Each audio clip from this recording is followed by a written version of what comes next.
Hello there, Bitizens, and welcome to the Killer Bits. My name is Francesca, and we are back in Chronicle today with a competitive Morvran deck. So previously I showed you my beginner Morvran deck.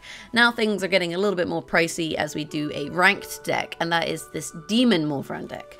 So as you may know by now, Morvran, he works by making decks around families of monsters. So, you know, like Calphites, beasts, demons, whatever. And this is a demon deck. So this deck will contain quite a few demon cards. And the kind of point of this deck is to stack up AP and heal. And you're like, oh, we've done this deck before. Stack up AP, heal, go to the final fight. No, stack up AP, heal, and then smack your opponent in the face with demons. That's basically our kind of win condition. And then if we don't kill them by doing that, we have enough AP to go into the final fight and kill them then.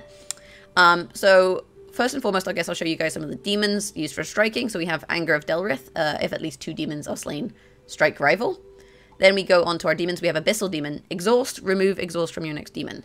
So this is a 4/4 that exhausts you and gives you 2 gold, which you can then use to set up into Relissim's Balm. If you have 1 base attack, gain 2 base attack. So you're exhausted into the Relissim's Balm, puts your base attack up, removes exhaust from your next demon like Tokash, which you then kill, gain 6 temporary attack and hit your rival. You carry that 6 temporary attack across to the next monster because, you know, you have removed the exhaust, which could either be the Anger of Delrith or a greater demon, strike rival exhaust, or a black demon, deal 4 damage to both legends, strike rival exhaust. Then, you know, you have Tormented Demon, which is an AP stacking demon, which also gives you a weapon, which can be quite nice to also set up that Slayer task. Anger of Delrith. And we have the Alimorasane in there for gold to get the Relissim's Balm. And ideally when you're striking, you want to be on about 6 base attack. So to get that base attack up, we have Kaisage Tournament, which has been changed. It adds 1 base attack to a rival. This isn't always great against AP stacking decks, but usually they're looking to get to the final fight, whereas we're looking to hit them. So I don't really feel like this is a bad card. Full Darox, gain 2 base attack if you're on 15 or less health. Along with KGP is standard, and Dagonoth Sentinel 5/1, and Jad. So we've got lots of AP gain in here. Then you've got your reach like Sergeant Slimetoes and Count Draenor, which also counts as a heal, along with a Dagonoth Fledgling and 2 unicorns for healing as well, if you kind of feel like you need it. But that's the gist of Demon Morvran deck. So let's jump into a ranked game and see how this one works out. So there we are in gold at the moment. Last season I got to diamond, and we're kind of working our way up there, but it does take a lot of games, so it's kind of a slow and steady process. For me, basically. Like, I play a few hours a day, but I mix that between dungeoneering and ranked. So I'm not dedicated to ranked because dungeoneering is a really good way to gain packs, and we'll do a video on that in the future. I do promise. I keep saying I'll do a dungeoneering video. I'll do it. It will happen. It will happen. Like I've said it now, so it has to happen. So we're going up against another Morvran, and here we want to be identifying, you know, what is his deck? What is his family of decks? Is it a goblin deck which wants to strike us? Is it another demon deck? Like, what kind of deck is he running? Basically is our question. Beyond that, we want to start stacking our AP. So we've got KGP, which lets us stack our AP, and Sergeant Slimetoes, which gives us reach to kill things like,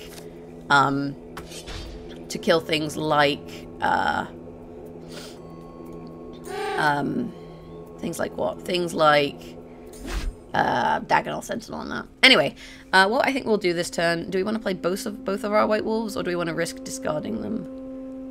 If we play both of them, let me work this out. We should draw 1, 2, 3, 4, 5, 6, -1, 5, 6 of 8 cards by the end of the next turn, which gives us a huge hand to play with, and I think we're okay with discarding one of these. We'll take 4 damage, but ultimately I think that's okay, because we then have options. Come on then, opponent. Or is the game frozen? I pressed play, and the timer is still going, so this looks like it might be a bug, you guys. We'll see how this one works out. Connection to server lost, attempting to reconnect. I have fine internet, so if it's kicking me out of this ranked game, it's not me. And I'm going to be so salty if it does, because it might end up being a ranked loss. No, apparently I just needed to wait for the timer to run out. Which is awfully weird, but never mind. We discarded Slimetoes. Which is ultimately actually okay, I think, because we're already on, you know, 4 base. He's doing a demon deck as well, basically, is what we've established. So we want to be prepared for that. Giving him base attack then is kind of costly because he's going to be looking to strike me too, I would imagine. But hopefully we'll, you know, have the better draw and we'll get in there first. It looks like somewhat of a mirror matchup. Okay, so he's gone for the black demon there. So he's gone for get base attack, equip a weapon, kill the demon, hit me. But he also takes 4, so this is okay. I think we're on 15 health now, which means we can actually play full Darox, which will put us onto that 6 base attack, which is a nice mark if we draw it, obviously. If we don't draw it, then it's a shame, but it's not the end of the world. Though we can look to potentially start chaining strikes here if we can get 2 more base attack.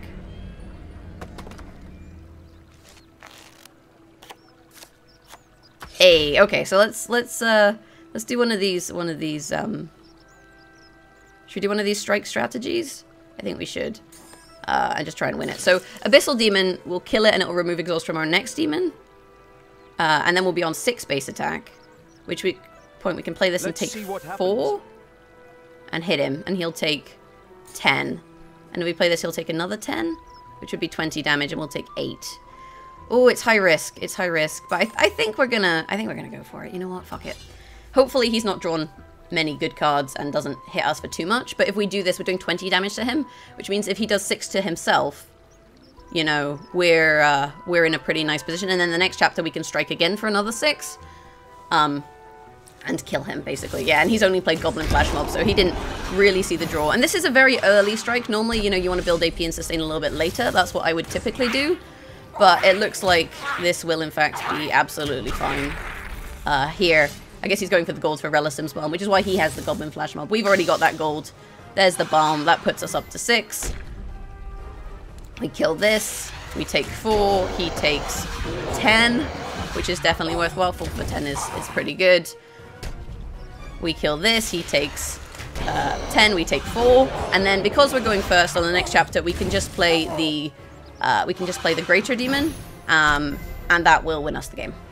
So that was a... I mean, we took a lot of damage and we maybe played high risk that turn in case he chose to hit us. But, I mean, if he'd maybe chosen to play more and taken damage, he would have lost. So, you know, it's all good. I have low health. Let's see what so that's game. And I don't mess around. Like, if I can kill someone slot 1, chapter 1. I mean, sometimes I don't realize that I can. But if I can kill someone slot 1, chapter 1, just play it and press play and get the game over. Because then you can jump into another game straight away. Which is always nice. So you can kind of see, you know, a little bit of how that deck worked. He's running Hobgoblin, remove 5 armor from rival. That's an odd pick. I guess maybe he wants the gold from it. It's not something that I really feel is particularly useful in this sort of deck. But, you know, it's not the end of the world. Also, guys, this is Morvran's skin. I don't know if I've used it in the last video. This is his copper coin skin. So you can use this. It costs, I think, 3,000 copper coins, and you can equip it and then be red if you fancy. Anyway, we'll go again, and I'll try and, you know, show a little bit more of the deck, and maybe try and show a later game strategy, if it comes down to that. But you have to kind of adapt. You see, that was a chapter, what, 2 kill, I think? Chapter 3. We killed him chapter 3, slot 1, so that wasn't a bad play by any means. Though we did take a risk because we knew he was running strikes as well, and if he had hit us, it might not have ended as nicely as we would have liked, basically. And the other thing to notice about the was it the Black Raptor? Black Demon, sorry, is that the 4 damage hit us first. And I feel like, I do believe if that kills you, then the other person gets a win because you kill yourself before you strike them, which isn't a very smart strategy. Okay, so we're against a Venescula. It may be an aggro Venescula, we do see those sometimes, but we also see a lot of AP stacking Venesculas, so sustain Venesculas who, again, want to get to the final fight. None of this is particularly useful other than White Wolf. I like White Wolf early on simply because it is card draw, and getting that card draw in early gives us more options for later on. Huh, okay. I'm honestly thinking that we play KGB, Kaijaz, White Wolf, discard the Abyssal Demon, and discard the Count Draenor. Because that will put us on 5 base. And then give us 5 cards for the next chapter. I mean, we lose our Abyssal Demon, which isn't nice because it's really good for setup. And Count Draenor's nice for reach. But then when we're on 5 base attack, do we really need much reach? I'm gonna say no. I'm gonna say no. Let's go. I think that's the play. And we got all of our early AP gain here, which is ridiculous. Like, you don't normally see that much. We put away loads of big, strong cards and got loads of AP gain back, which is particularly lovely. Welcome. It is good to see you again. In case of what's she doing? Oh, she's ghost shipping me. So then I wouldn't have had those cards anyway. So her ghost ship is effectively worthless. I'm going to say sorry. Because she basically just wasted her money by doing that. Because, you know, the ghost ship, I'd already discarded my cards. So she's gone for White Wolf there. Which, me giving her a base attack doesn't really help her kill. So that's fine. And then she's gone for Hunger. So now she's on 4, I guess. So if she'd actually played her Hunger first, she would have killed the White Wolf in 1 hit because I gave her base attack. But she wanted to discard my cards, I guess. And then I got my card draw at the end, which means that she didn't discard the cards that I just drawn. So actually, if she played that chapter the other way around, she would have discarded my Draenor and my Slime Toes, which are both really lovely reach cards if we want to try and set things up. And there's our other Abyssal Demon. So I feel like what we can do is kill the Tormented Demon. We may as well just kind of straight up kill it rather than trying to set anything up particularly. But there's not a lot of point in playing it first slot because she might just remove the weapon. If we play it last slot, she could grief it, but ultimately I think that's okay. We gain a base attack and we get a 4-2 weapon. If she griefs it, she griefs it. I mean, we could play Count Draenor to try and counteract any grief that might happen, but I only steal 2 health because I've got 28 health and 5 base. So I think we just play this and wait. And hope that she doesn't, you know, discard more of my cards. Which might be her strategy, we never really know. I'm really happy that I dodged that discard though, just from deciding to discard them myself. Okay, so she's gone for gold, which means it might be a discard here. Which hopefully will hit, I don't know, not bad things. She's got 6 gold. Where are you up to, Venescula? I still haven't worked out, I mean, maybe it's AP stack, but I gave her 1 AP, so I don't think that it is. It's some kind of, yeah, it must be some kind of discarding deck then. What am I going to discard?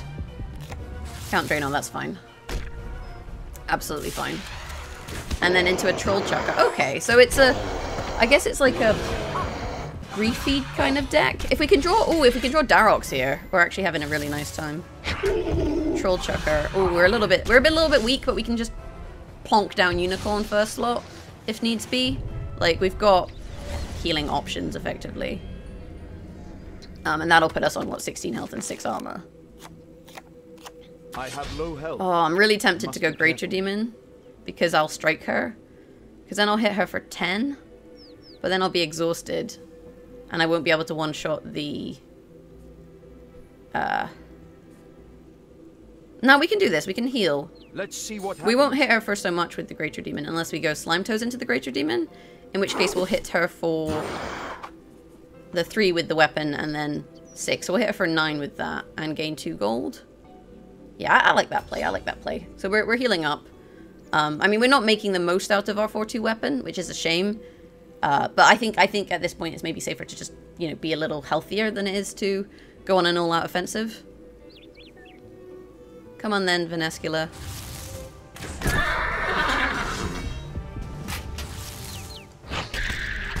What have you got? Let's see. Viral Watch. So what we're going to discard? We've got a Greater Demon or a Slime Toes. I'd rather discard the Slime Toes. And there it goes, thank God. I mean, that's better because I can just kill the demon and hit her. Remove 2 health from damage, deal 4 damage to rival. Okay, so we're going to hit her for 9 here. Which is nice. We need to start basically putting a bit of pressure on her because I feel like she feels like she can kind of do what she wants. So, you know, putting that little bit of pressure out is probably going to be quite good for us. We've actually taken quite a lot of damage here, so finding that next unicorn again would be quite nice. Though she is on 15 now, so we could hit her for, you know, another 6 if we kill the demon. Depending on how this does go.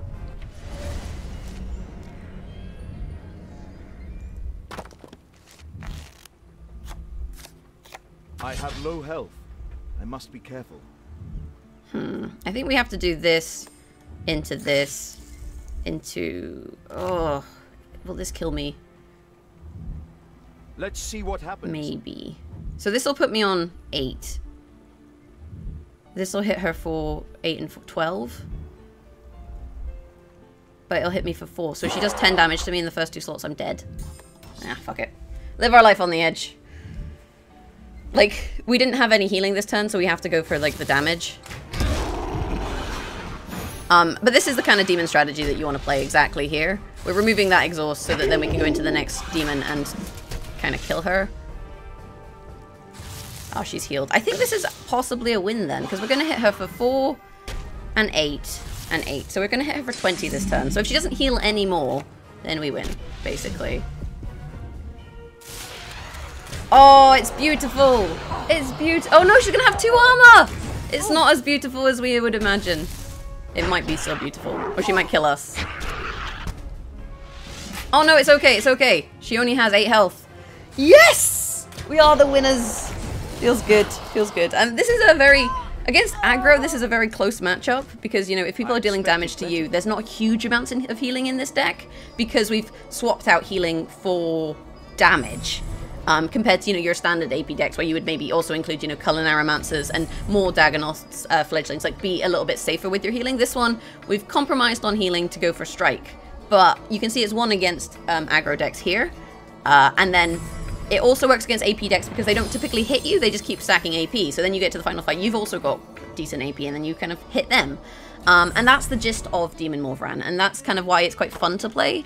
And that's my deck there, more or less. Unfortunately, we didn't get to play Tokash. Tokash is like, he's kind of like a lucky draw, you know. You draw Tokash, you're going to hit them very hard, but he's not something I would typically hold on to at the start of the game just because you can draw all of your demons too early, and if you kind of end up with a hand of demons and not enough base attack gain, it makes the game quite hard. You really need to kind of try and get to that 6 base attack. That's kind of the sweet spot for this deck. But that's more or less it. I mean, we'll then look at the deck and talk about diamonds, because we always end on this topic just to see, you know, how we could change the deck. So we've got full Darox, Kaizaj, and Tokash in here are our diamond cards. I mean, Tokash, there's not really an alternative, but I guess if you were going to swap him out, you want to look for, you know, a strike card. Not Major Zamorak. Major Zamorak costs way too much. It's not a smart pick. But in terms of strike cards, there's not an awful lot, really. Like, you've got the demons that we've included.